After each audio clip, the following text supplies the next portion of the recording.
ಬಂದು ರುಚಿ ಇಡ್ಲಿ ಅಂತ ನಂದಿನಿ ಲೇಔಟಲ್ಲಿ ಇರೋದು ಸರಸ್ವತಿಪುರ ಮೈನ್ ರೋಡಲ್ಲಿ. ನಮ್ಮ ಹೋಟ್ಲಲ್ಲಿ ಇಡ್ಲಿ, ವಡೆ, ಖಾರ ಬಾತು, kesari bath, lemon rice regular ಆಗಿರುತ್ತೆ.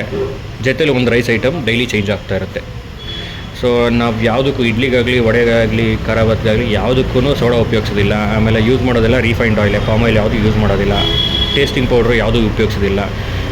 ಆಮೇಲೆ ನಮ್ಮ ಹೋಟ್ಲಲ್ಲಿ ನೀವು ಖಾರ ಬಾತ್ ಯಾರು ತಿಂದೇ ಇರೋರು ಕೂಡ ಖಾರ ಬಾತ್ ತಿಂತಾರೆ. ಇಲ್ಲಿ ನೀವು ಯಾವಾಗ ಮನೇಲಿ ಯಾರು ತಿನ್ನೋದಿಲ್ಲ, ನಾವು ಖಾರ ಬಾತ್ ಮನೇಲಿ ತಿನ್ನೋದಿಲ್ಲ, ನಮ್ಗೆ ಇಷ್ಟ ಆಗಲ್ಲ ಅಂತೀರ, ಅಂಥವ್ರು ಬಂದು ತಿಂತಾರೆ ಖಾರ ಬಾತು.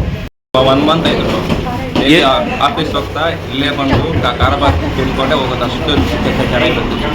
ಮಾಡಿದ್ದು ನಾವು ಇಡ್ಲಿ ವಡೆ ಮಾತ್ರನೇ ಸ್ಟಾರ್ಟ್ ಮಾಡಿದ್ದು. ಸೊ ಕಸ್ಟಮರ್ಸ್ ಕೇಳಿದ್ರಿಂದ ನೆಕ್ಸ್ಟ್ ಟ್ರಯಲ್ ಮಾಡೋದಕ್ಕೋಸ್ಕರ ಒಂದು ಖಾರ ಬಾತ್ ಸ್ಟಾರ್ಟ್ ಮಾಡಿದೆ.